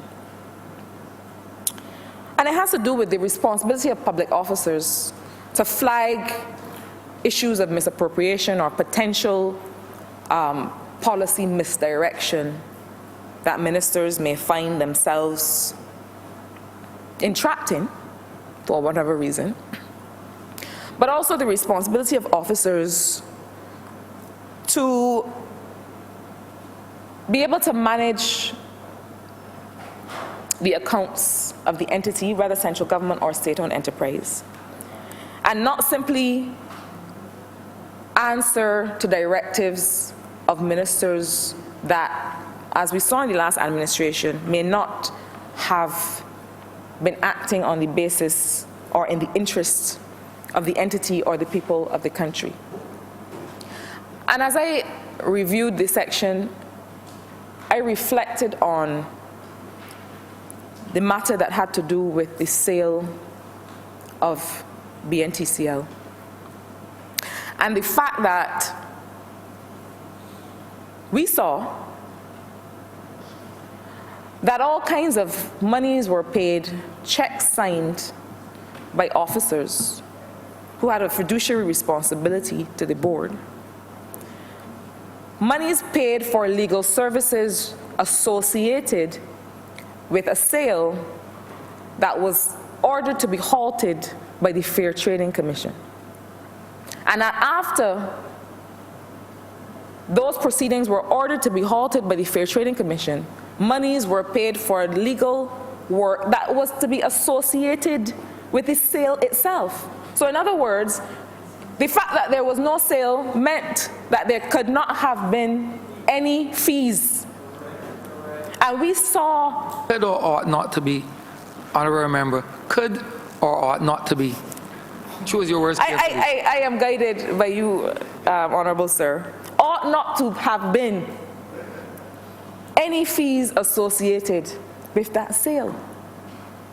And so the notion that Officers that have clearly set out financial responsibility can simply say, I was asked to do it, can no longer hold up. Well, it does not hold up. It never did. And it is clear under the bill that it cannot. And these are things that have been laid out in past legislation. But we flag them again and we give them greater prominence in the bill, sir, because we want to send a clear message. We all have responsibilities in this government, in this public service, but also in this country. It takes two hands to clap. And so when we come, as we will in subsequent pieces of legislation, to look at other accountability issues, we will see that we are to hold not just ministers of government, chairs, and other senior officers responsible, but we are also to hold the public responsible. We are also to hold members of the private sector responsible, because there could be nothing accepted if nothing were offered. And so, while we have to make sure, as we are doing today, that we dot every I and cross every T on our own account, and we do so first, because that is our responsibility, we have to go further to make sure that the principles of accountability are those that are spread across the society, and that we are all held to certain principles of accountability. In closing, sir, I want to say that this is a difficult time in the history of this country. It is a difficult time, but it is a time that is transformational. I often say that a crisis is a terrible thing to waste, and we did not want this crisis, we did not cause this crisis, but we have helped the country manage through this crisis, and we, as a Barbados Labour Party government, will ensure that Barbados comes out on the other side of this crisis better than it went in. And I say that to mean that we have an opportunity here, having been shown the worst natures and excesses of humanity in the last administration, having now been able to lay bare the worst of what people might do if not held to high standards of accountability, we have learnt an important lesson and have sought to reflect those lessons in this bill that is before this House. I believe that it's important for every Barbadian to get acquainted and to get associated with the content of this bill, to understand the high standards of accountability and transparency that this Barbados Labour Party government is holding itself to understand that we understand that the job before us and the faith that has been put in us is not something to be taken lightly, and we do not take it lightly.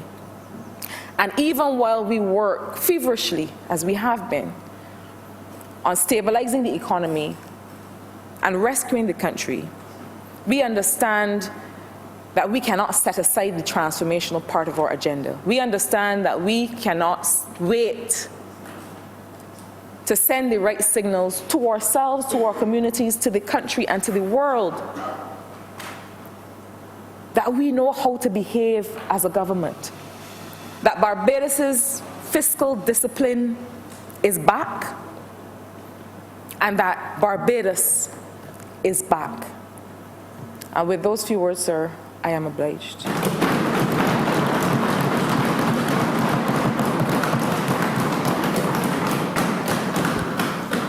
Honourable Member for St. Peter. Thank you. Thank you very much, Mr. Speaker. I rise to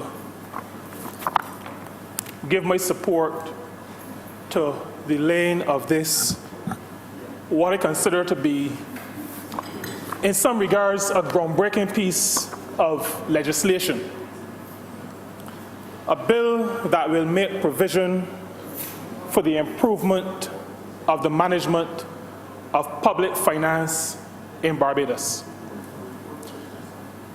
And I think even the topic, as well as the substance, but the topic of the bill, or the object statement of the bill, is one that as we have traversed the country, whether we were rubbing shoulders, whether we were having people's assemblies, or even when we were in campaign mode, we understood the people to be saying to us and to be sharing among themselves that they had grown tired with the way that the public finances of this country were being managed, and in most cases when we heard them reflect, they used the prefix on manage, and they actually were saying mismanaged.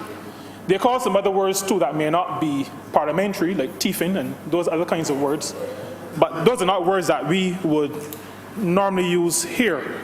But the people were very upset over the way their monies, their funds, their resources were being managed.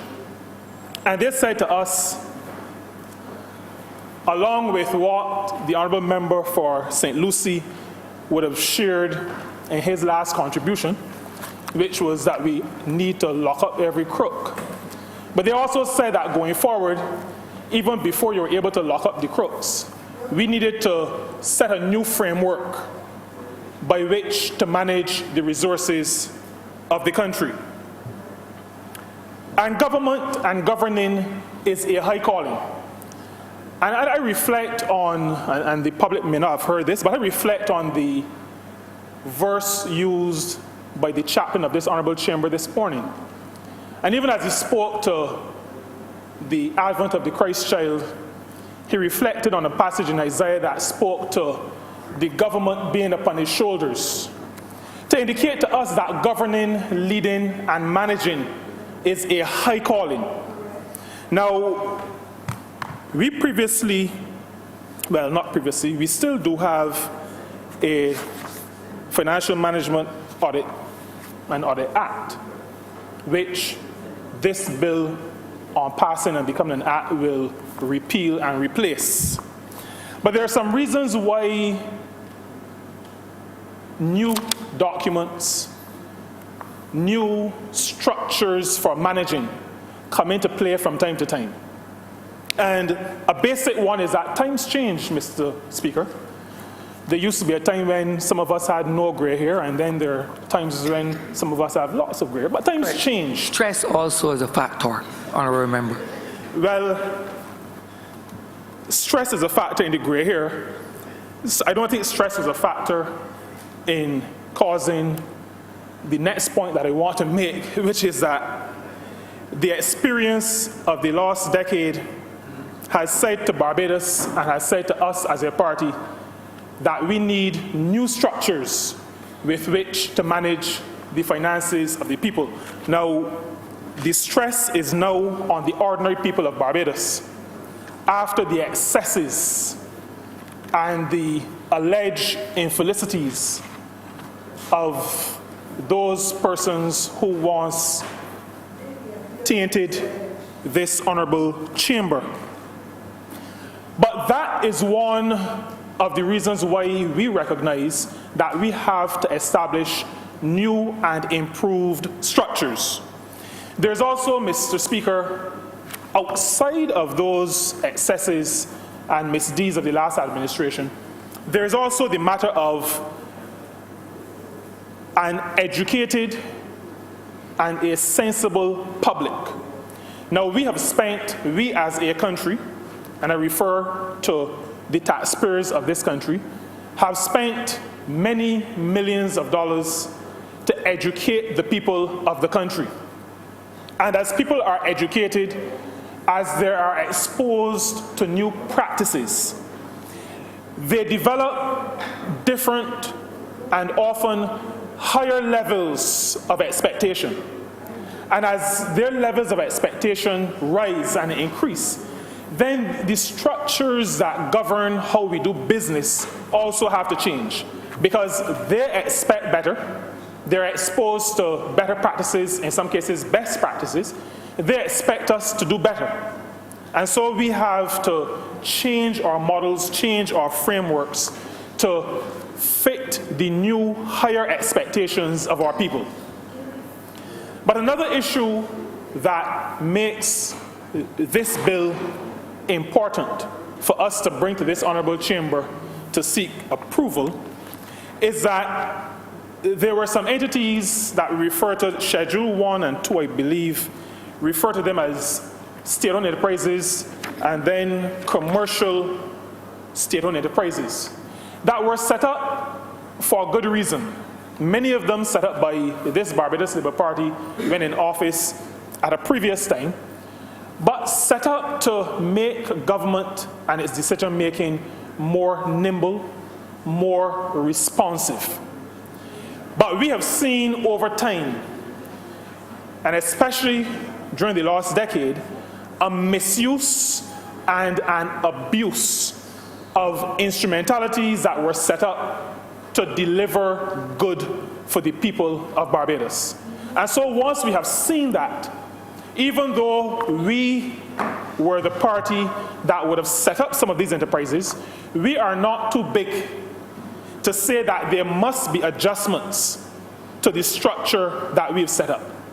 Because as the Honourable Member for St. Michael South Central said, we are not perfect and people don't expect us to be, but sufficient that we recognize deficiencies, they expect us to act.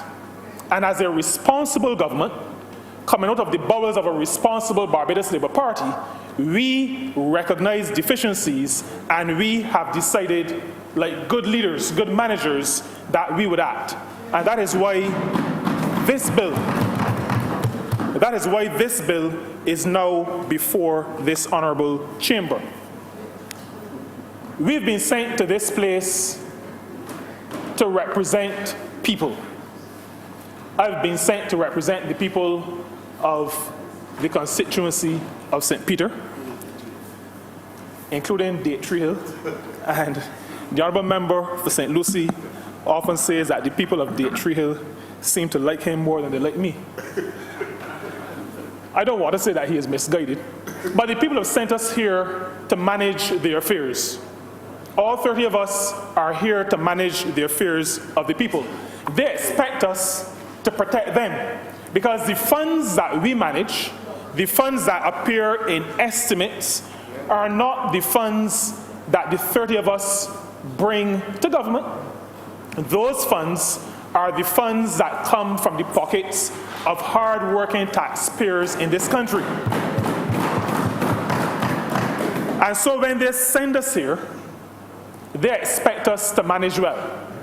The other matter is that any of us who have managed resources before understand that funds, even for the deepest pocketed of us, and I don't want to look at the member for Christchurch West at this point, but even those of us who may have a little more than others, resources is always a limiting factor. There is never enough to do what needs to be done. And that makes it imperative for those who manage to make sure that they, and in this case, we, manage well. Barbadians have a proud tradition. Mr. Speaker, your grandparents, maybe your parents, would have had very, very limited resources. And they were able to send to school their children. They were able to ensure that their families did not starve.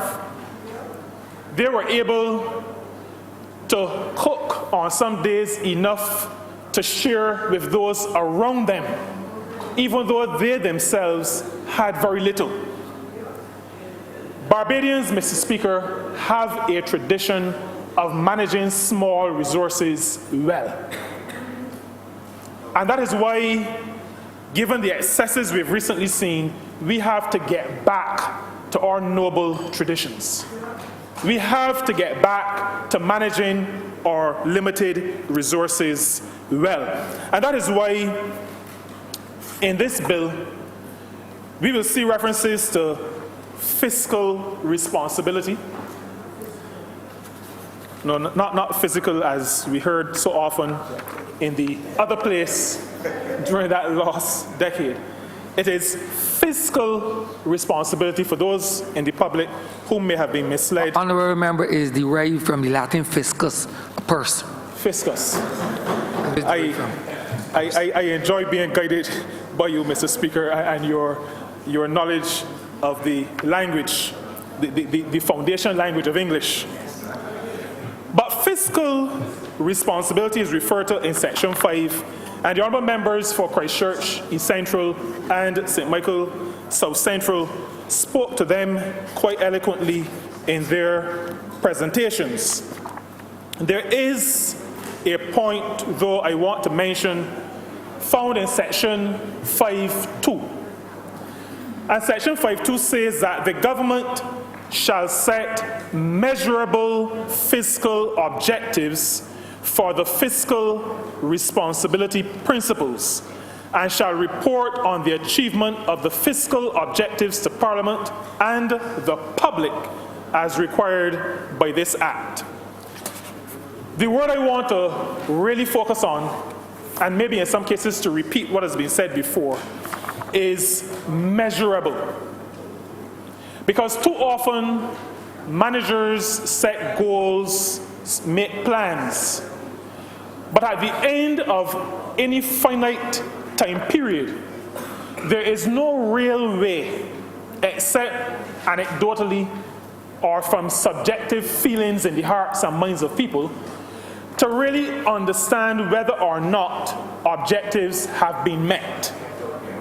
And this government, in this Act, we are saying to this chamber and we are saying to the people that government, from the passage and proclamation of this bill, henceforth will be setting measurable objectives, will be setting objectives that this Parliament can debate whether or not the objectives have been met, but more importantly, Mr. Speaker, that the public, the people who have sent us to this place, will be able to say to us when we interact with them on a daily, weekly basis, and when we go back to them asking for another mandate, the people of this country will be able to say to us, either you have met your objectives or you have not met your objectives.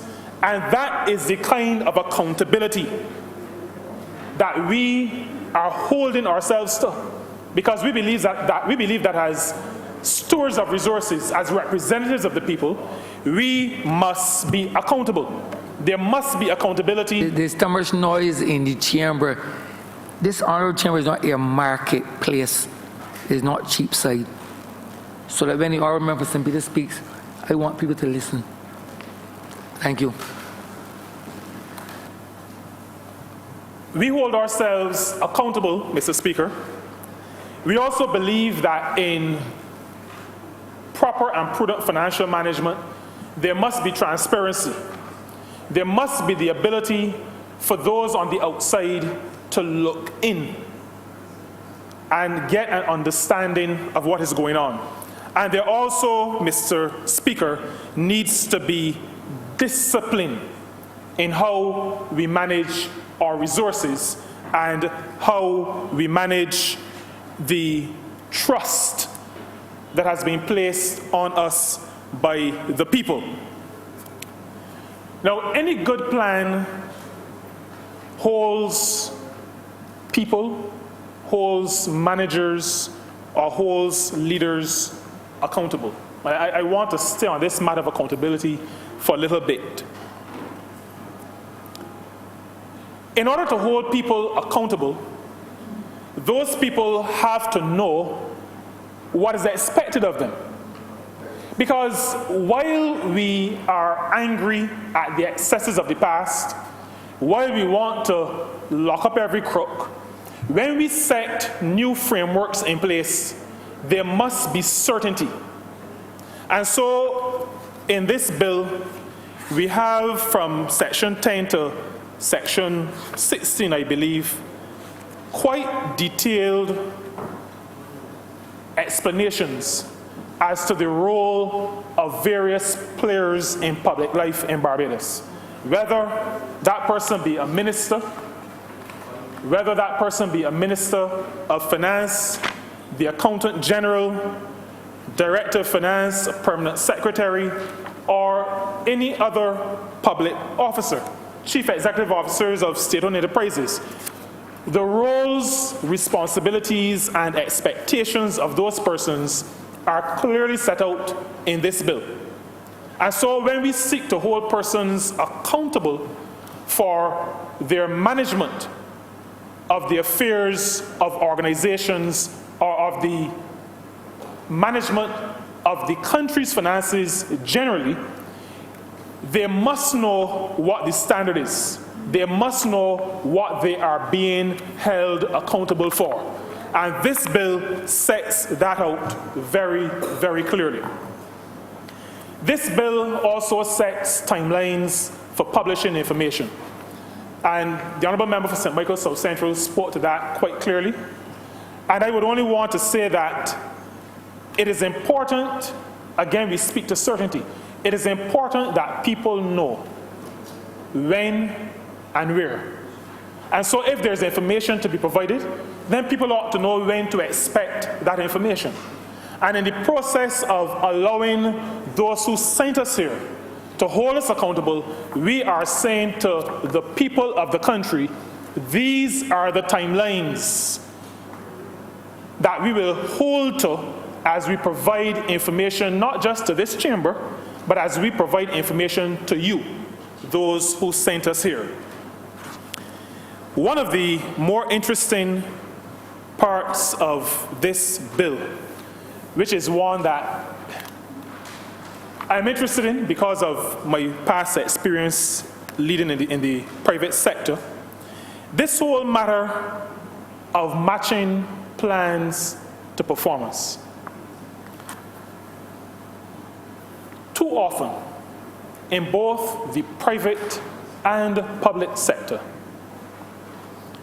we set plans, make plans, develop budgets to suit those plans, and the year passes, it comes to an end, and then we engage in another exercise of documenting plans, setting a budget to suit those plans, and we just keep moving on. The question at some point must come to the fore. After the money has been spent, have we met the objectives? Have the plans that we've set been realized? Or have we wasted the resources of the people? And so we sought and are seeking to codify, to document in this bill a practice which is essentially just good common sense practice, but obviously not understood by all. And so we will codify in this bill and in the Act once it is passed a method of ensuring that performance is judged by the plans that informed the spending of the funds in the first place.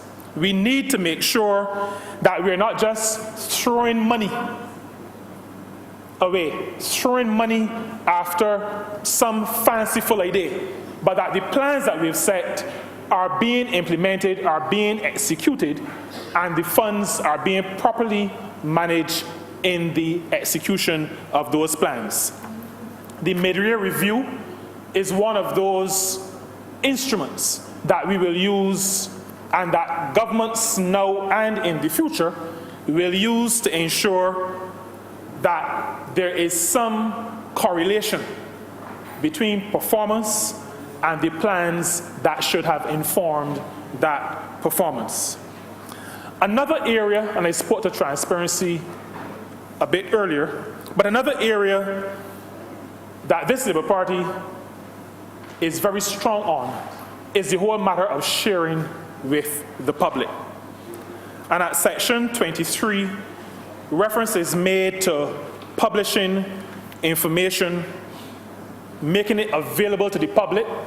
In section 23, it talks about making information on the budget available to the public in printed form.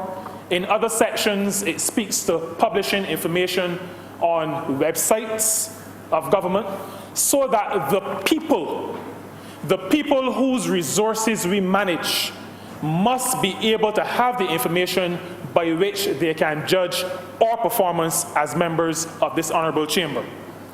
In section 110 is really one that I think is actually groundbreaking. At section 110, this bill reads, at least once per year, a state-owned enterprise shall hold a public meeting of the board of that state-owned enterprise, and a report shall be presented at the public meeting on the following: A, the performance of the state-owned enterprise over the last year; B, the current state of the state-owned enterprise; and C, the expected performance of the state-owned enterprise for the next 3 years. Mr. Speaker, the era of mismanagement in state-owned enterprises, the era of ministerial overreach in the work of state-owned enterprises, the era of the wastage of public funds in state-owned enterprises will shortly come to an end.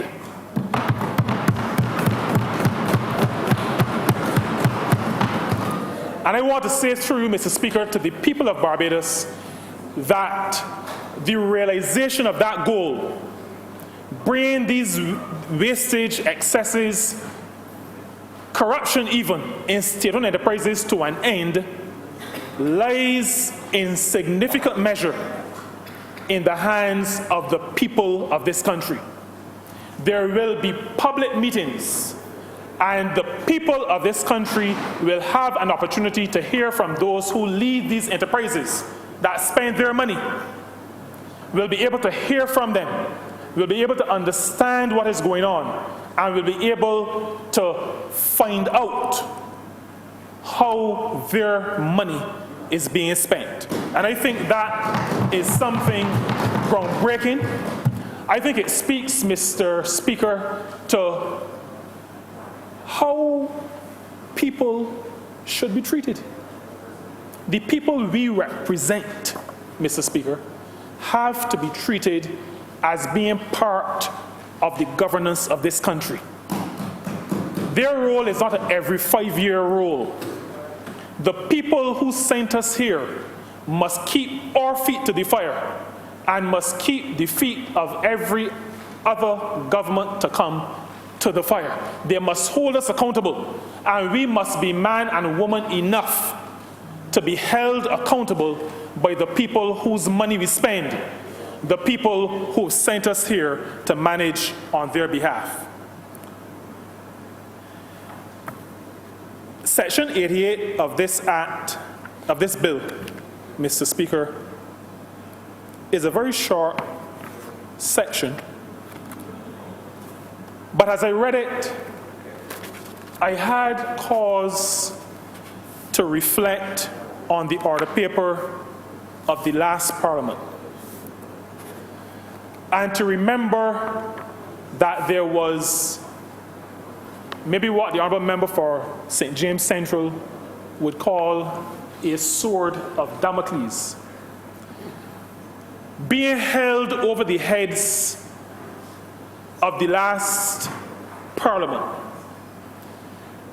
An item on the order paper that spoke to getting rid of the Public Accounts Committee. An item on the order paper, Mr. Speaker, that said to the then opposition, Barbados Labour Party, and that said to the country, we are a bunch of bandits and we do not want to be held accountable. Section 88 of this bill says the Public Accounts Committee of Parliament shall review the annual audited financial statements and a few other things. But I just wanted to point out to you, Mr. Speaker, and to the people of Barbados through you, that this Labour Party is a party that respects the structures that have been established to hold us as a government accountable. And rather than threatening to get rid of a Public Accounts Committee, we have included in this bill provision that there are certain functions that the Public Accounts Committee shall execute as a matter of course in the whole aspect, in the whole system of governance of this country. Being in government, Mr. Speaker, is a weighty responsibility. And while, as reflected this morning,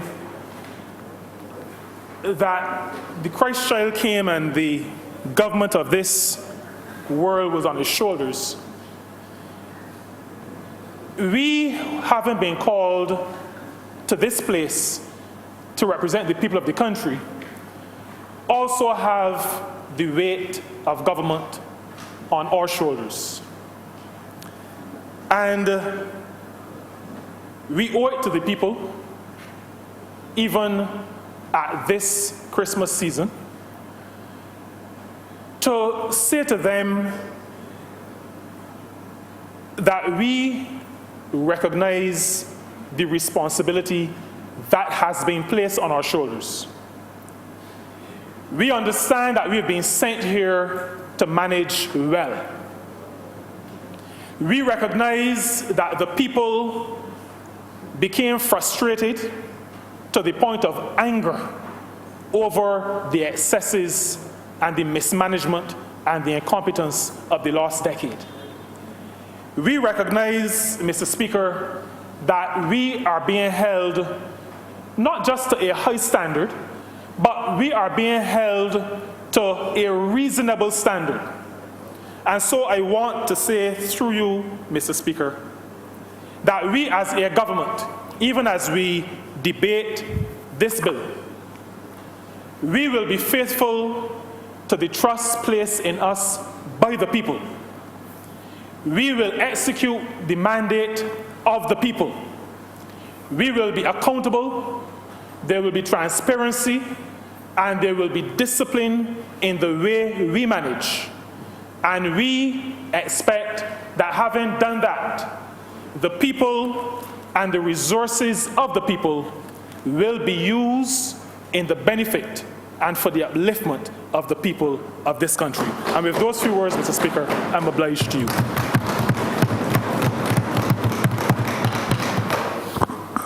Mr. Speaker, I beg to move that the House be adjourned for lunch until suspended for lunch until 2:15 p.m. Question is that this Honourable House be suspended until 2:15 p.m. All those honourable members in favour, please say aye. Aye. Those against, please say no. We think the ayes have it. This Honourable House is suspended until 2:15 p.m.